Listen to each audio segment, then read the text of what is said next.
Good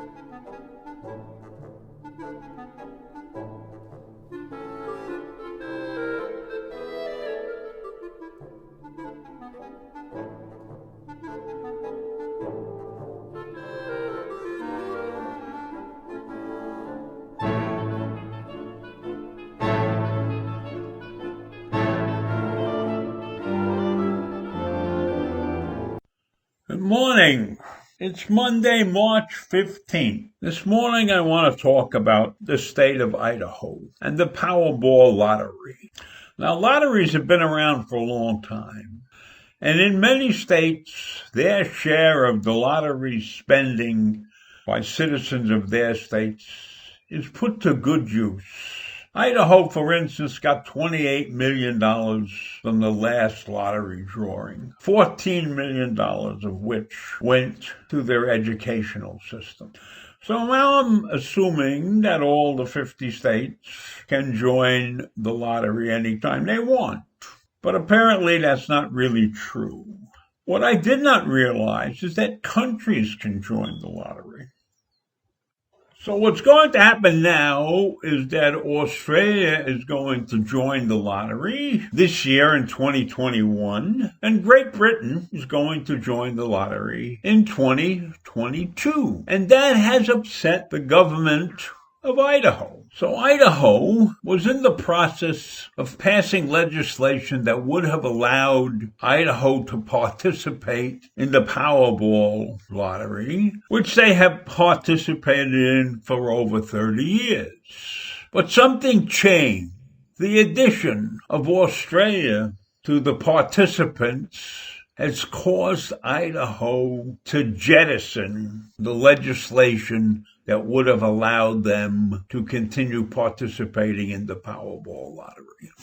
You see, Idaho has a law that only allows citizens of Idaho to play in lotteries that are played by people in the U.S. and by people in Canada. Obviously, Australia and England are not covered under that law. Now, Idaho lottery officials sought a change in the state law. But the Idaho legislature is dominated by Republicans, but objections to the change also emerged from Democrats. So they killed the bill by a 10-4 vote.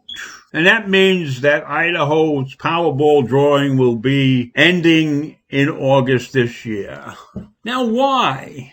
So we get to the issue of why would the state legislature not approve a law accepting Australia and Great Britain? Well, the answer is simple. In the minds of the people in Idaho, and I'm sure it's not even the people in Idaho, in the legislature of Idaho, in their minds, Australia is heavily involved in anti-gun causes, which the state legislature in Idaho sees as bad, but the Australians see that as good.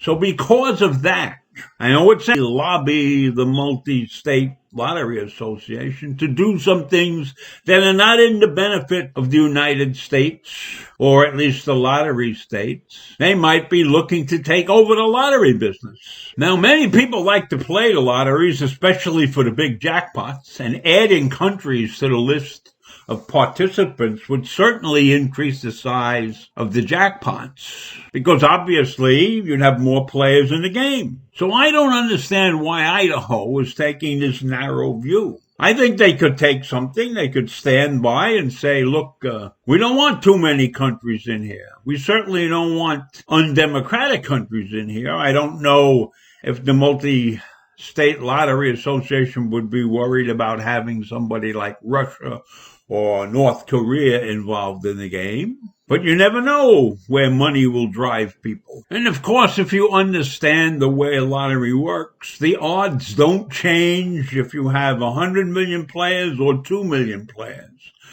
because it's based upon the odds of a set of numbers coming up, not about the odds of how many people play. Now, one of the legislatures actually tried to convince the lawmakers to make the change in the state law, but to force the Multi-State Lottery Association to agree that countries like China and Russia and North Korea and who knows who else could never join the association, could never be invited to play in the game. Underlying this is a lot of money that the state has invested in advertising for people to play the game.